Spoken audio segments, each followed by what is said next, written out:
আসসালামু আলাইকুম। আশা করি সকলেই ভালো আছেন। প্রাইমারি সহকারী নিয়োগ সার্কুলারে যারা এখনো আবেদন করেন নাই তাদের জন্য এই ভিডিওটা। অবশ্যই আপনারা ভিডিওটা শেষ পর্যন্ত দেখবেন। দেন আপনারা সার্কুলারটা সম্পর্কে বিস্তারিত জানতে পারবেন। তো প্রাইমারি সহকারী নিয়োগ সার্কুলারের আবেদনের আপনারা জানেন যে এই সার্কুলারগুলোতে কিন্তু শেষের দিকে প্রচুর সমস্যা হয়। ওয়েবসাইট সার্ভার ডাউন থাকে, আপনার আবেদন কিন্তু করা যায় না। যেটা প্রধান শিক্ষক পদে আপনারা সকলেই জানেন। তো আপনারা যদি এখনো আবেদন করে না থাকেন অবশ্যই আপনারা ২-১ দিনের মধ্যে আবেদনটা করার চেষ্টা করবেন। কেননা আ যে ৬ টা বিভাগের ১ম ধাপে সার্কুলার দিয়েছে রংপুর, বরিশাল, সিলেট, রাজশাহী, খুলনা, ময়মনসিংহ। এই জেলাগুলোর কিন্তু আবেদনের সময় মাত্র আর ৩ থেকে ৪ দিন আছে। অর্থাৎ ২১ তারিখেই কিন্তু আবেদনের সময়সীমা শেষ হয়ে যাবে। তো ২১ তারিখ আ এর মধ্যেই কিন্তু আপনাদেরকে আবেদনটা করতে হবে। অর্থাৎ ২১ তারিখের জন্য অপেক্ষায় থাকা যাবে না। অবশ্যই আপনারা ১৯ তারিখ, ২০ তারিখের মধ্যে অর্থাৎ ১৮, ১৯, ২০ এই ৩ দিনের মধ্যে আপনারা আবেদনটা করার চেষ্টা করবেন। সর্বোচ্চ চেষ্টা করবেন আপনারা ২০ তারিখের আ বিকেলের আগে আবেদনটা করার চেষ্টা করবেন।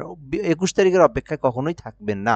যারা আবেদন করেন নাই এই বিষয়টা অবশ্যই আপনারা মাথায় রাখবেন। কেননা এই সার্কুলারগুলো প্রচুর সমস্যা হয় শেষের দিকে। অনেকেই চেষ্টা করে, অনেকেই প্রবেশ যখন করে তখন দেখবেন যে সার্কুলারগুলোতে ওয়েবসাইটে প্রবেশ করা যায় না, বিভিন্ন সমস্যার সম্মুখীন হতে হয়।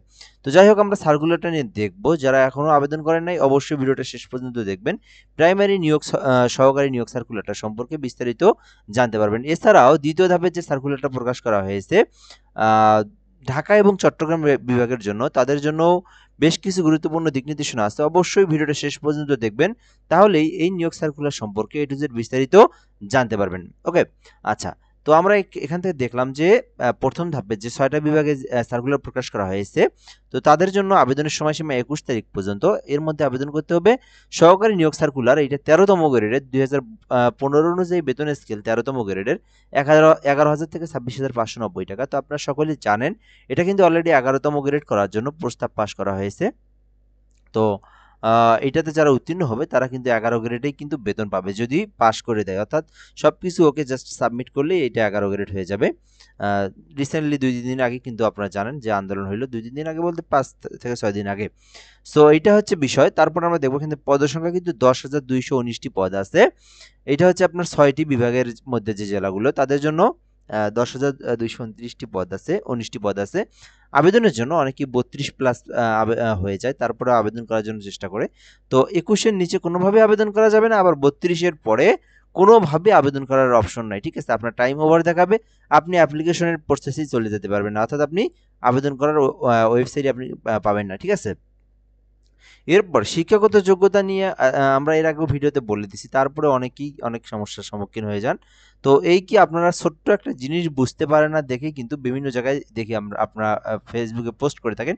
বিশেষ করে বিসিএস প্রিমিয়ারের যে গ্রুপগুলো আছে, আবার প্রাইমারি যে গ্রুপগুলো আছে, সামান্য একটা অংশই দেখি অনেকেই বোঝে থাকে না যে আপনারা পয়েন্টগুলো দিয়ে বলেন যে আবেদন করতে পারবো কি না পারবো। তো আপনারা কিন্তু জাস্ট ২ মিনিটের একটা বিষয় বা সার্কুলারটা যদি পড়ে দেখেন তাও বুঝতে পারবেন, অথবা আমার ভিডিওটা যদি দেখে থাকেন আপনারা কিন্তু বুঝতে পারবেন। তো দেখেন যাদের ডিগ্রিতে জিপিএ হচ্ছে 4 পয়েন্টের মধ্যে যারা পরীক্ষা দেন, যেমন বেসিক্যালি ন্যাশনাল ইউনিভার্সিটির অনার্স অথবা ডিগ্রি 4 এর মধ্যে পরীক্ষা হয়, তাই না? যাদের 4 এর মধ্যে পরীক্ষা হয় 2.525 পাইলেই, অর্থাৎ 2.25 পাইলেই কিন্তু আবেদন করতে পারবেন। অর্থাৎ জিপিএ 4 এর মধ্যে শুধুমাত্র 2.25 পাইলেই আপনারা আবেদন করতে পারবেন।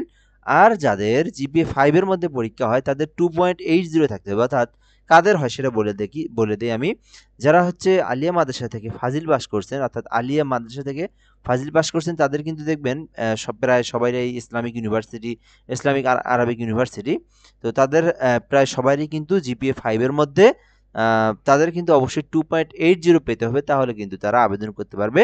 আর বেশ কিছু ইনস্টিটিউট আছে, প্রতিষ্ঠান আছে বাংলাদেশের, এগ্রিকালচার ইনস্টিটিউট, তাছাড়াও বেশ কিছু ইনস্টিটিউট আছে, সায়েন্স ইনস্টিটিউট আছে।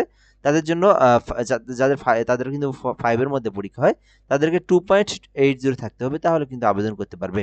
সো আশা করি আমরা এই বিষয়টা বুঝতে পারছি। এবং এখানে বলা আছে শিক্ষা জীবনে কোনো স্তরে তৃতীয় বিভাগ অথবা সমমানের জিপিএ অথবা তৃতীয় শ্রেণী অথবা সমমানের জিপিএ গ্রহণযোগ্য হবে না। অর্থাৎ এখান থেকে আমরা যেটা বুঝলাম যে কোনোভাবেই তৃতীয় বিভাগ পাওয়া যাবে না। অর্থাৎ আপনাকে প্রথম বিভাগ থাকতে হবে অথবা দ্বিতীয় বিভাগ থাকতে হবে। তো এখানে এসএসসি এইচএসসিতে 2 পয়েন্ট পাইলে কিন্তু আপনারা আবেদন করতে পারবেন। শুধুমাত্র 2 পয়েন্ট পাইলে আবেদন করতে পারবেন এসএসসি এইচএসসির ক্ষেত্রে, 2 পয়েন্ট প্লাস আর কি। এর নিচে হলো তৃতীয় গ্রেড হবে, দেন আবেদন করতে পারবেন না। এবং 2.25 এর নিচে থাকলে অনার্স এবং ডিগ্রির ক্ষেত্রে তাহলেও কিন্তু আপনারা আবেদন করতে পারবেন না। আশা করি আমরা এই বিষয়টা বুঝতে পেরেছি। এরপরে যদি আমরা এখান থেকে দেখি বিষয়গুলো, তো আবেদনের প্রসেসটা এখানে দেওয়া আছে, অ্যাপ্লিকেশনটা কিভাবে করবেন। তো অ্যাপ্লিকেশন করার জন্য এখান থেকে dpeteletalk.com.bd এই ওয়েবসাইট থেকে আপনাদেরকে অ্যাপ্লিকেশনটা করতে হবে। সো ল্যাপটপ পিসি কম্পিউটারে যাবেন, যা এটা লিখবেন, তাহলে আবেদনের যে ওয়েবসাইট সেটা আপনারা পেয়ে যাবেন। অথবা আমাদের হোয়াটসঅ্যাপ নম্বরে যোগাযোগ করলেও এই অ্যাপ্লিকেশনগুলো করে নিতে পারবেন। নির্ভুল নিখুঁত সুন্দরভাবে অ্যাপ্লিকেশন করার জন্য হোয়াটসঅ্যাপে যোগাযোগ করতে পারেন 0177583031 0177583031। দেন আপনাদের ইনফরমেশনগুলো দিবেন, অ্যাপ্লাই করে আপনাদেরকে পিডিএফটা দেওয়া হবে।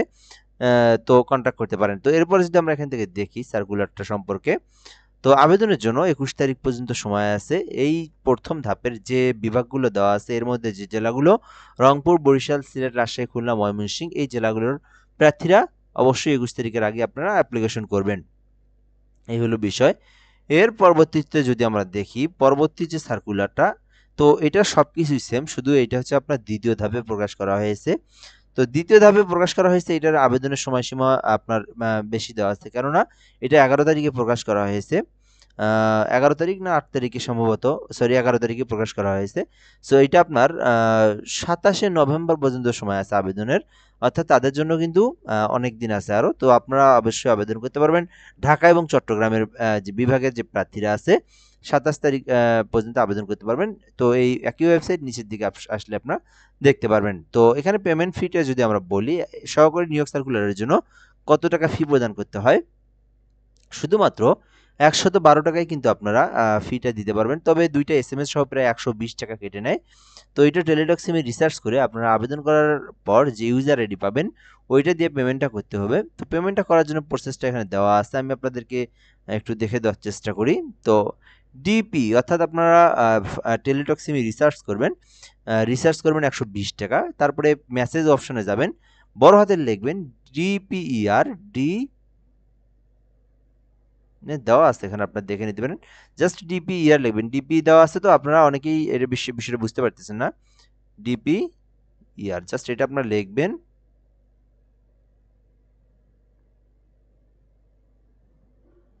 ঠিক আছে, দেন একটা স্পেস দিবেন আপনারা এখান থেকে, জাস্ট একটা স্পেস দিয়ে আপনাদের যে ইউজারটা আছে সেই ইউজারটা দিবেন। ঠিক আছে, ইউজারটা লিখবেন, অবশ্যই বড় হাতে লিখবেন, কপি করে নেবেন।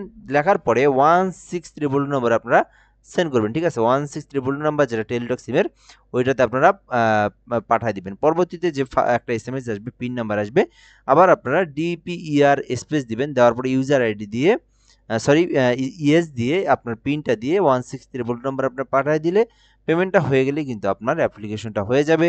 দেন আপনারা পরীক্ষার আগে কিন্তু আপনারা রেজাল্ট যে SMS পাবেন সেটা দিয়ে অ্যাডমিট কার্ড বের করে পরীক্ষা দিতে যেতে হবে। তো সহকারী নিয়োগ সার্কুলারের জন্য আপনাদের পরীক্ষা কিন্তু ঢাকাতে হবে। ঠিক আছে, তো যারা আবেদন করবেন অবশ্যই আপনারা দ্রুত আবেদনগুলো করার চেষ্টা করবেন। এই হলো বিষয়। তো বিশেষ করে যারা এই 6 বিভাগের মধ্যে 21 তারিখের আগে আপনারা আবেদন করার চেষ্টা করবেন। সো এ পর্যন্ত ভিডিওটা, যদি এই সার্কুলারগুলো সম্পর্কে কারো কিছু বুঝতে অসুবিধা হয়, আপনারা এই কমেন্ট বক্সে কমেন্ট করে জানাতে পারেন। আমরা কিছুক্ষণের মধ্যেই রিপ্লাই দিয়ে আপনাদের সমস্যাগুলো সমাধান করে দেওয়ার চেষ্টা করবো ইনশাআল্লাহ। সো এ পর্যন্ত ভিডিওটা, ধন্যবাদ, ভালো থাকবেন, আসসালামু আলাইকুম।